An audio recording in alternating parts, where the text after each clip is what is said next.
जय गुरुदेव। और दोस्तों, मेरे चैनल सीधे साबर मंत्र में आपका एक बार फिर से हार्दिक स्वागत है। और देखिए, आज जो मैं आपके लिए साधना देने वाला हूँ वो साधना आपके लिए बहुत महत्वपूर्ण है।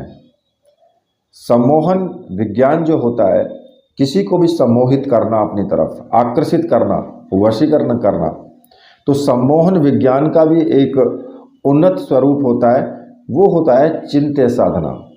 और ये साधना बहुत ज़्यादा तीव्र है और बहुत ही ज़्यादा सक्सेसफुल भी है। क्योंकि देखिए, मैंने अक्सर देखा है कि भाई मुझे मैसेज करते हैं कि जी कोई वशीकरण साधना बताओ, और देखिए लास्ट में क्या बोलते हैं कि जी आप ही कर दो। भाई मैं क्यों कर दूं, मेरा क्या बिगाड़ा है किसी ने।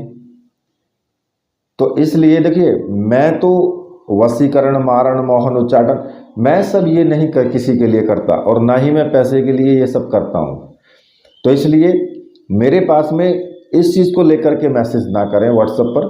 हाँ, आप साधना सीखने के उद्देश्य से अगर आते हैं तो आपका वेलकम है। साधना के उद्देश्य से मैं आपको साधना के बारे में बता सकता हूँ। और दूसरी बात, मेरे पास तो बहुत से तो ऐसे आते हैं, मैसेज करते हैं, जिन्होंने साधना किसी और चैनल पर देखी है और उसके बारे में मुझसे आकर के पूछते हैं कि जी इस साधना में हमें करें तो आप हमारा सहयोग करोगे। भाई पहली बात तो ये कि दूसरे के चैनल पर है, मेरा तो राइट नहीं बनता, लेकिन फिर भी मैं हेल्प कर ही देता हूँ। अब देखिए, यहाँ पर जो ये चिंत्य साधना है, ये चिंत्य साधना जो होती है, किसी के भी जागृत मन की अपेक्षा उसके अंतर मन को पकड़ लेने की एक सहज क्रिया है, बहुत सरल क्रिया है ये। और साधना भी बहुत सरल है, कोई इसमें किसी प्रकार का तीर तूफान नहीं है, बहुत आसान है। ये जो क्रिया है, इसके करने से, जिससे आपको जो है फिर किसी भी बलपूर्वक या फिर किसी भावना के माध्यम से उसे वशीभूत करने की आवश्यकता नहीं पड़ती है। आप उसके जो मन है, मन और उसके अंतर मन, उसको ही पकड़ लेना है बस आपको। और जिसका मन काबू में आ गया तो फिर वो तो स्वयं ही काबू में आ जाएगा, क्योंकि मन के साथ ही तो पूरा शरीर जुड़ा हुआ है। सारा कुछ मन का ही तो खेल है। मन एकाग्र नहीं होता, मन ये नहीं कहता, मन वो नहीं कहता, मन ये नहीं करता, सब कुछ मन का ही तो खेल है। तो देखिए, ये जो चिंत्य साधना है, इसके द्वारा आप किसी के भी मन को अपने अनुकूल बना सकते हैं। ठीक है, क्योंकि मन एक ऐसा शब्द है जिसे छोटे से छोटा बच्चा जानता है। कोई, चाहे वो अशिक्षित व्यक्ति हो या शिक्षावान हो, चाहे वो सन्यासी हो, चाहे वो वैज्ञानिक हो, मतलब किसी भी प्रकार का इंसान हो, वो इस मन से अच्छी तरह परिचित है। और अक्सर यह कहते हुए भी सुना होगा आपने कि भाई मन नहीं है इसलिए मैंने नहीं किया, या मन कह रहा है कि आज मेरी प्रेमिका मुझसे मिलेगी, या मन कह रहा है कि मैं इस चीज़ को खाऊंगा आज, या मन कह रहा है कि मैं इसको 2 चांटे लगाऊंगा। कहने का मतलब ऐसी बहुत सी बातें हैं। और स्पष्ट है कि आज का जो मनुष्य है वो मन के नियंत्रण में है। जैसा मन कहता है वो वैसा ही करता है। ऐसा नहीं है कि जैसा मैं कहूँ वैसा मन करे, ऐसा तो होता ही नहीं है। ठीक है, आज जो ज़्यादातर है। और देखिए, कभी कभी ये इच्छा जानने की भी होती है कि भाई ये मन जो है ये है क्या, आखिर ये है क्या चीज़, क्या इसको हम नियंत्रित कर सकते हैं। मन जो होता है वो हमारी आत्मा और सूक्ष्म जो शरीर है उसका एक अंग है जो महत्वपूर्ण है। ये पूर्ण रूप से चेतन होता है, और ये 2 प्रकार का होता है। क्योंकि मन जो है, अगर मन हमारा एकाग्र हो जाए तो हमें साधनाएं सिद्ध होती हैं, साक्षात रूप से दर्शन होते हैं। अगर मन हमारा एकाग्र हो जाए, मन हमारा एक जगह रुक जाए, तो बहुत सारी चीज़ों का हमें ज्ञान हो जाता है। भूत, भविष्य, वर्तमान, बहुत चीज़ों का हमें ज्ञान होना शुरू हो जाता है। ये सब मन को रोकने से ही होता है। और जिसने मन पर काबू कर लिया तो भाई वो तो आप जानते ही हैं फिर उसको। क्योंकि साधना जगत में केवल मन का ही काबू करना है, सबसे बड़ी बात मन ही है। और जो मन है वो दो प्रकार के होते हैं। एक तो जागृत मन होता है। अब जागृत मन कैसा होता है? यह जो है हमारी जो इंद्रियां हैं, हमारे उनके द्वारा कोई भी किया जाने वाला कार्य हो, उनके सबके संपर्क में होता है ये। मतलब कि इंद्रियों के द्वारा किसी भी कार्य की सीधी जो हमें अनुभूति होती है वो जागृत मन को ही होती है। उदाहरण के लिए आप लगा लो कि यदि आपको कांटा चुभ जाए या फिर मिर्च खा लें, तो इन दोनों से होने वाला जो एहसास होगा वो जागृत मन के द्वारा ही होगा। नींद का आना इस बात का संकेत करता है कि इस समय जो जागृत मन है वो आराम करना चाहता है, वो थक चुका है, तो हमें नींद आती है। अब दूसरा जो मन होता है वो होता है अंतर्मन। अब जागृत मन की अपेक्षा अंतर्मन जो होता है ना, वो कई गुना ज़्यादा शक्तिशाली होता है। और वो तब शुरू होता है, तब वो एक्टिव होता है जब ये जो मन है ये सो जाता है, जागृत मन सो जाता है, तब जो है अंतर्मन एक्टिवेट होता है। और जब हम नींद में चले जाते हैं तो उस समय जो अंतर्मन पूर्ण रूप से चैतन्य और सक्रिय तो बना ही रहता है, क्योंकि स्वप्न में देखे गए दृश्य या जो भी घटनाएं हैं वो अंतर्मन की ही क्रिया है। क्योंकि मनुष्य का जो शरीर है वो पंच गुणात्मक है, यानी 5 चीज़ों से बना है, ठीक है। और जो सृष्टि है वो त्रिगुणात्मक है, यानी 3 प्रकार से है। सृष्टि का जो निर्माण है वो सत, रज और तम, इन तीनों गुणों से होता है। और ये जो 3 गुण हैं ये अंतर्मन का निर्माण करते हैं, ठीक है। अब यदि मनुष्य में सतोगुण प्रधान है, किसी भी व्यक्ति में सतगुण है, तो वो व्यक्ति जो होगा उदार मतलब कि एक तरीके से उदारशील होगा, दयालु होगा, धार्मिक प्रवृत्ति का होगा। मतलब कि उसके अंदर जो है वो सत्य गुण है, सतोगुण है उसके अंदर, जो इस प्रकार का आदमी होगा। और जो रजोगुण जिसके अंदर प्रधान होगा, वो व्यक्ति संघर्ष करने वाला होगा, शासन करने वाला होगा, ऐसे गुणों से युक्त होता है वो। और जो तमोगुण वाला व्यक्ति होता है वो व्यक्ति दुराचारी होगा और दूसरों के लिए दुख का कारण बनता है। वो हत्याएं करना, चोरी डकैती, दूसरों को दुख देना, उस व्यक्ति का गुण होता है जिसके अंदर तमोगुण होता है, ठीक है। अब इस प्रकार से व्यक्ति का जो व्यवहार है बहुत कुछ अंतर्मन पर ही निर्भर करता है। और मनुष्य के जो मन की शक्ति है इसकी तो कोई सीमा ही नहीं होती है। मन की शक्ति के द्वारा किसी भी पदार्थ को, किसी भी जड़ या चैतन्य चीज को नियंत्रित किया जा सकता है। मान लिया कि आप हाथी को नियंत्रण में ले सकते हैं, आप हवाई जहाज उड़ा सकते हैं, आप गाड़ी मोटर चला सकते हैं, तो इस प्रकार से, या कोई सब्जी बना सकते हैं। तो ये जो कार्य हैं ये जो मन की शक्ति है उसके द्वारा ही ये सब किए जाते हैं। क्योंकि मन में एक बहुत ही असाध्य और अत्यंत साहसिक कार्य करने की जो क्षमता उसके अंदर होती है। एक प्रकार से देखा जाए तो जो मन है पूरे शरीर पर उसका ही राज चलता है, उसी के कब्जे में पूरा शरीर होता है। और यदि मन को नियंत्रण में कर लिया जाए तो ये ऐसे कार्य छोटे छोटे बच्चे भी कर सकते हैं, जिनको करने में एक बड़ा व्यक्ति भी असमर्थ होता है। और ये शक्तिशाली मन का ही प्रभाव होता है कि जो सबल मन का व्यक्ति सामने वाले के मन को आज्ञा देकर अपनी इच्छा अनुसार कार्य करवा सकता है। ये मन का ही प्रभाव होता है। आप भी मन को की जो एकाग्रता और शक्ति को प्राप्त कर सकते हैं और अपने अनुकूल या जो आपके प्रतिकूल व्यक्ति हैं, ऐसे स्वभाव वाले व्यक्ति के मन को भी आप अपने अनुकूल कर सकते हैं। ऐसा करने के अनेक विधान हैं, लेकिन जो सबसे सरल है और जो सहज उपाय है, जो सबसे सरल साधना है, वो चिंत्य साधना है। क्योंकि आपने देखा होगा कि भाई आपकी पत्नी झगड़ा करके चली गई, अब उसको कैसे मनाएंगे?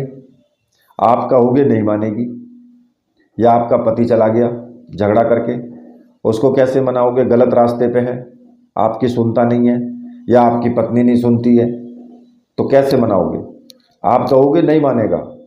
लेकिन जब ये चिंत्य साधना करोगे, उसके मन को ही काबू में कर लेना है, उसके मन को अपनी तरफ खींच लेना है, और जब मन को ही अपनी तरफ खींच लोगे तो वो आपकी ही, जैसे आप वाणी बोलेंगे वैसा ही वो बोलेगा, जैसा आप कहेंगे वैसा ही वो करेगा, और आपका भी मन एकाग्र होगा। ठीक है, क्योंकि जो चिंत्य साधना है ना, ये मंत्रोक्त साधना है, और मंत्रोक्त होने के कारण इसमें कोई ना तो कठिनाई होती है किसी भी प्रकार की, ना ही कोई जटिलता है इसमें। केवल आपको जो है इस मंत्र के द्वारा इस साधना को सहजता से आप संपन्न कर सकते हैं। किसी भी प्रकार का इस साधना में आपको डर भय बिल्कुल भी नहीं है। आप अपने गुरु का पूजन करें, मतलब कि भाई देखो, गुरु तो आप किसी भी कार्य को करोगे तो गुरु तो होना जरूरी है, क्योंकि गुरु बिना तो ज्ञान है ही नहीं। अगर आप पढ़ाई करने जाते हो स्कूल में तो वहाँ भी आपके गुरु हैं, तभी आपको ज्ञान प्राप्त होता है। या फिर आप एक इंजीनियरिंग की क्लास में जाते हो, या फिर कहीं मोटर बाइक ठीक करते हो, तो फिर वहाँ भी आपका कोई ना कोई तो गुरु है। हर पायदान पर गुरु सामने खड़ा आपको मिलेगा, चाहे वो किसी भी रूप में हो। अब इस साधना को आप भगवान शिव को भी गुरु मान करके साधना कर सकते हैं। और देखिए, भगवान शिव को गुरु बनाने की जो साधना की वीडियो है, मैंने इसी चैनल पर दी हुई है, आप वहाँ पर जाकर के देख सकते हैं कि कैसे भगवान शिव को गुरु बनाएं और किस मंत्र का आप जाप करें। और दूसरा, जो डॉक्टर नारायण दत्त श्रीमाली जी हैं, जिन्होंने उनको गुरु माना है, तो भाई वो तो नॉर्मल रूप से उन्हीं का मंत्र का जाप करेंगे। ठीक है, तो आपको करना क्या होगा इसमें, इस साधना को किसी भी सोमवार से आप शुरू करेंगे। अब इसमें मैं आपको बता देता हूं कि इसमें आपको किस सामग्री की आवश्यकता होगी। तो देखिए, इसमें आपको एक तो गुरु यंत्र, एक गुरु चित्र, ठीक है, ये तो आपके पास होना ही चाहिए। प्राण प्रतिष्ठित जो गुरु यंत्र होना चाहिए, और गुरु चित्र ये भी होना चाहिए, और साथ में अगर गुरु चादर है तो वो भी बहुत अच्छी बात है, ये तो होना ही चाहिए। आसन आपका पीले कलर का हो। ठीक है, इस साधना को सोमवार से आप प्रारंभ कर सकते हैं। लेकिन एक बात आपको ध्यान रखनी है कि ये साधना आप ब्रह्म मुहूर्त में ही करेंगे, यानी कि आपको 4 बजे से 4:30 बजे के बीच में, प्रातः काल में ही ये साधना प्रारंभ आपको करनी है। आप समझ लीजिए इस चीज को, 4 से 4:30 बजे के बीच में सुबह के टाइम, रात्रि में इस साधना को नहीं करना है बिल्कुल भी। ठीक है, सफेद रंग का आप आसन ले सकते हैं, वस्त्र भी सफेद रंग के ले सकते हैं। ठीक है, सामने जो चौकी पर कपड़ा बिछेगा वो भी सफेद रंग का आप ले सकते हैं। और गुरु चित्र तो होना जरूरी है, गुरु यंत्र, गुरु चित्र, ये तो जरूरी आप रखें। ठीक है, और इसके अलावा जो आपको सामग्री की आवश्यकता पड़ेगी, इसमें आपको चिंत्य साधना यंत्र, जो कि ताबीज के आकार का होगा, ठीक है, और एक स्फटिक की माला, इन 2 सामग्रियों की आवश्यकता पड़ेगी। भाई जिनके पास में गुरु यंत्र और गुरु चित्र है तो उनके लिए तो केवल 2 की जरूरत पड़ेगी। ठीक है, और जिनके पास में नहीं है गुरु यंत्र या गुरु चित्र नहीं है, तो वो 3 सामग्रियां लेंगे, गुरु यंत्र और चिंत्य साधना यंत्र और स्फटिक माला। गुरु यंत्र जो होगा वो ताम्रपत्र पर अंकित होगा, और जो चिंत्य साधना यंत्र होगा ये ताबीज के आकार का होगा, और स्फटिक माला, और ये तीनों चीजें मंत्र सिद्ध प्राण प्रतिष्ठा युक्त तो होनी चाहिए। ठीक है, और अगर आपको ऐसी सामग्री चाहिए तो मैंने व्हाट्सएप नंबर दिया हुआ है वीडियो में ही, वहां से आप मुझे व्हाट्सएप करके और वो सामग्री आप प्राप्त कर सकते हैं। सामग्री आपको 100% मिलेगी, इसमें आप बिल्कुल भी टेंशन बिल्कुल नहीं लेना है आपको, आप बेधड़क होकर के ऑर्डर कर सकते हैं। ठीक है। जब ये सामग्री आपको प्राप्त हो जाए तो फिर किसी भी सोमवार से आपको साधना शुरू कर देनी है। और सुबह के टाइम ब्रह्म मुहूर्त में 4 बजे से 4:30 बजे के बीच साधना शुरू कर देनी है। इतने बजे के बीच में शुरू करनी है, लास्ट कभी तक भी हो उसका, उससे मतलब नहीं है। ठीक है, तो स्नान आदि करके श्वेत वस्त्र धारण करें, धोती कुर्ता हो तो धोती कुर्ता पहने। ठीक है, और सामने गुरु चित्र हो, गुरु यंत्र हो, और उत्तर दिशा की तरफ मुख करके आपको बैठना है। घी का एक दीपक आपको जलाना है, और साथ में ही जो अगरबत्ती धूपबत्ती है वो भी आप जलाएं, और थोड़े चावल ले लें और थोड़े से पुष्प ले लें। पहले ही ला करके रख लें, रात्रि में ही, क्योंकि सुबह के टाइम आपको आवश्यकता पड़ेगी। और जो चिंत्य यंत्र है उसको भी आप किसी प्लेट में वहीं पर ही स्थापित कर दें। ठीक है, अब इसमें कोई ये नहीं पूछना कि गुरु यंत्र बाईं साइड करें या चिंत्य यंत्र को दाहिनी तरफ स्थापित करें, कौन सी दिशा में कौन सा करें, या कौन से ऊपर करें या खड़ा करके यंत्र को रखें या लिटा करके यंत्र को रखें। भाई जैसे भी रखना है वैसे रख लेना, ठीक है ना। मतलब कि उल्टा मत रखना बस। या कम से कम इतना तो जानते ही हैं भाई कि सामने यंत्र रखना है, किसी भी तरीके से रख लो, कोई दिक्कत नहीं है उसमें, पर लिटा करके रखें तो ज़्यादा अच्छा रहता है। ठीक है, अब इसमें आपको क्या करना है कि जब सबसे पहले आप अपना जो अगरबत्ती धूपबत्ती है वो जला लें, दीपक जला लिया आपने, तो आपको क्या करना होगा कि सबसे पहले आपको गुरु का पूजन करना है। जो गुरु का पूजन है वही आपको करना है।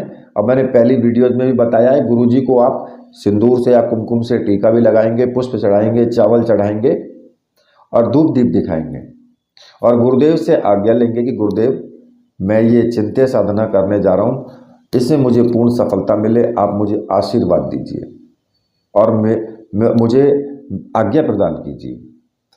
ठीक है, अब आपको क्या करना है, फिर आपको गुरु मंत्र की जब आप पूजन कर लेंगे, भाई गुरु यंत्र का भी आपको पूजन करना है उसी प्रकार से, और जो चिंत्य यंत्र है उसका भी आपको पूजन करना है, जो ताबीज के आकार का होगा वहीं गुरु यंत्र के पास ही रख दें। ठीक है, और दोनों का पूजन करने के बाद, दोनों यंत्रों का पूजन करने के बाद गुरु मंत्र की 5 माला का आपको जाप करना है। ठीक है, इसी माला से कर सकते हो, स्फटिक माला से ही कर सकते हो, या फिर गुरु माला अगर आपके पास है अलग से तो उससे भी कर सकते हो, या रुद्राक्ष की माला हो तो उससे भी कर सकते हो गुरु मंत्र का जाप। ठीक है, और जिन्होंने भगवान शिव को गुरु माना है तो वो भगवान शिव की ही तस्वीर रखेंगे सामने, उनका ही पूजन करेंगे और उनके ही मंत्र का जाप करेंगे। और जिनका कोई अलग गुरु है, भाई किसी और को गुरु माना है, तो फिर वो भी उन्हीं का पूजन करेंगे, उन्हीं का चित्र रखेंगे। ठीक है, और अगर आपने डॉक्टर नारायण दत्त श्रीमाली जी गुरु माना है तो फिर ओम परम तत्वाय नारायणाय गुरुभ्यो नमः, इस मंत्र का आपको जाप करना है, 5 माला का जाप करना है। और अगर आपने शिव को गुरु माना है तो फिर ओम नमः शिवाय, इस मंत्र का 5 माला का ही जाप करना है। ठीक है, इसके बाद जो चेतना मंत्र है उसका आपको जाप करना है, और चेतना मंत्र की कम से कम 3 माला का जाप, कम से कम 3 माला का जाप आपको करना है चेतना मंत्र की। मैं बता देता हूं चेतना मंत्र को।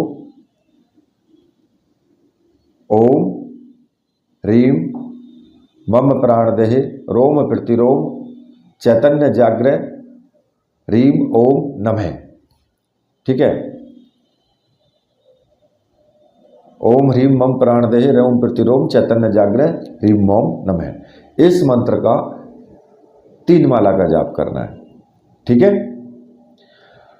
और जब ये आप इतना कार्य कर लेंगे तो फिर आपको मूल मंत्र की कम से कम 11 माला का जाप होना चाहिए, और ज़्यादा से ज़्यादा तो आपकी मर्जी है, जितना ज़्यादा जाप करोगे उतना ही ज़्यादा आपको फायदा होगा, उतना ही ज़्यादा साधना सिद्ध होगी। अब जो मंत्र आपको जपना मैं आपको बता रहा हूं, ओम नमो ह्रींकार अमुकस्य मनः वश्यम कुरु कुरु स्वाहा। अब यहां पर जो अमुकस्य शब्द आया है उस अमुकस्य की जगह उस व्यक्ति का आप नाम ले सकते हैं जिसके मन को आप अपने अनुकूल बनाने के इच्छुक हैं। समझ गए? जिसको भी आप अपने अनुकूल, जिसके मन को भी अपने अनुकूल करना चाहते हैं, उस व्यक्ति का यहां पर नाम लेना है, आपको पूरा नाम लेना है। ठीक है? और 11 माला तो कम से कम जाप करना है, और वो आपकी इच्छा है कि आप 21 करें या 51 करें। मेरे विचार से तो 11 या 21, इससे ज़्यादा ना करें तो ज़्यादा अच्छा है, क्योंकि दिन के आपके मेरे विचार से 10 बज जाएंगे नहीं तो। ठीक है? तो इसलिए 11 माला काफ़ी है, और इस साधना को लगातार कम से कम लगातार 21 दिन करें। ठीक है? जब आप 21 दिन इस साधना को कर लोगे तो इसके बाद में यंत्र को, जो ताबीज रूप का यंत्र है, उसको अपने गले में धारण कर लें। ठीक है? पीले रंग के धागे में, सफ़ेद रंग के धागे में, लाल रंग के धागे में पिरो करके और अपने गले में धारण कर लें। और स्फटिक माला का प्रयोग आप केवल, अगर आप उस माला को प्रयोग में लाना चाहते हैं बाद में, तो आप केवल वशीकरण, सम्मोहन और जो काल ज्ञान की साधनाएं हैं उनसे संबंधित ही साधना इस माला से आप करें। अन्य साधनाओं में इसका प्रयोग बिल्कुल ना करें। ठीक है? आपको कोई भी चीज़ विसर्जित नहीं करनी है। अगर मान लिया आपकी कोई वशीकरण साधना करना चाहते हैं या सम्मोहन साधना करना चाहते हैं, तो आप इस स्फटिक की माला का प्रयोग कर सकते हैं। या फिर कोई काल ज्ञान की साधना, जैसे भूत भविष्य वर्तमान जानने की मंत्र का जाप करना चाहते हैं, तो आप इस स्फटिक की माला से जाप कर सकते हैं। ठीक है? जो गुरु यंत्र है आपका, वो आपके पूजा घर में ही रहेगा। ठीक है? और आप देखेंगे कि जब आप इस यंत्र को आप निरंतर धारण करके रखें, आप स्वयं महसूस करेंगे, इस साधना के प्रभाव को देख करके आप आश्चर्यचकित हो जाएंगे।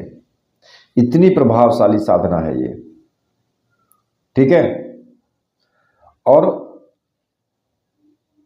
आप जो है, अगर अपने ही मन को वश में करना चाहते हैं, आप चाहते हैं कि मेरा मन जैसा मैं कहूं वैसा करे, एकाग्र करना है तो एक जगह खड़ा हो जाए, अगर आप ऐसा करना चाहते हैं, तो अमुकस्य की जगह आपको, मैंने मंत्र बताया ना, ओम नमो ह्रींकार मम मन है वश्यम कुरु कुरु स्वाहा। अगर आप चाहते हैं कि मेरा मन एकाग्र हो जाए, मैं अपने मन को खुद वश में कर लूं, तो यहां आपको अमुकस्य की जगह मम का प्रयोग करना होगा। तो फिर आपका मन स्वयं ही एकाग्र होगा, स्वयं ही मन आपके कंट्रोल में आएगा। और भाई ये तो आपके ऊपर डिपेंड करता है कि साधना को आप कितने दिन तक करें। बाद में भी आप साधना को रिपीट करना चाहें तो कर सकते हैं, आपके मन की मर्जी है कितने दिन साधना करें, जितने दिन करना चाहें उतने दिन करें, इसमें कोई लिमिट नहीं है। ठीक है?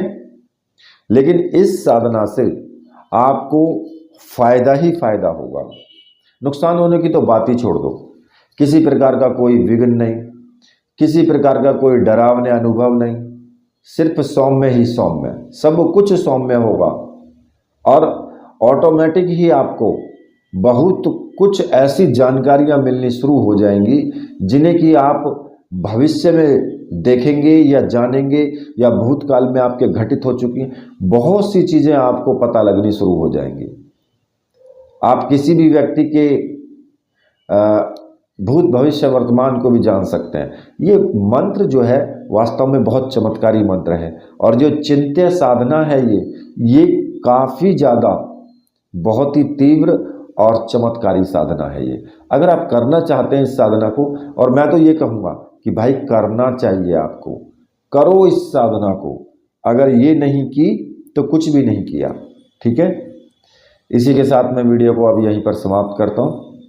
तो मेरे साथ बोलिए, बोलिए वीर बजरंगबली हनुमान जी महाराज की जय, बोलिए मेरे परमहंस गुरुदेव की जय।